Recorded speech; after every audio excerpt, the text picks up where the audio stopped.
अक्कलकोट तालुक्याला वरदायिनी ठरणाऱ्या कुरनूर धरण 100% भरलं असून धरणाचे 3 दरवाजे उघडून 210 क्युसेक्सनं पाण्याचा विसर्ग सोडण्यात आलाय। एकरूप योजनेच्या माध्यमातून उजनीचे पाणी अक्कलकोटला मिळालं असून व धरण क्षेत्रात चांगला पाऊस झाल्यामुळे यावर्षी धरण 100% भरलंय।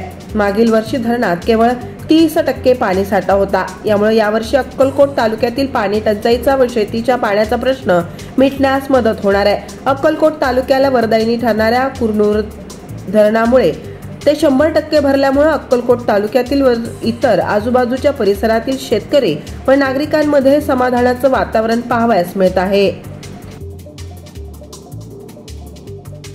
Bureau report, Jansaboot news, Ajmer Shaikh.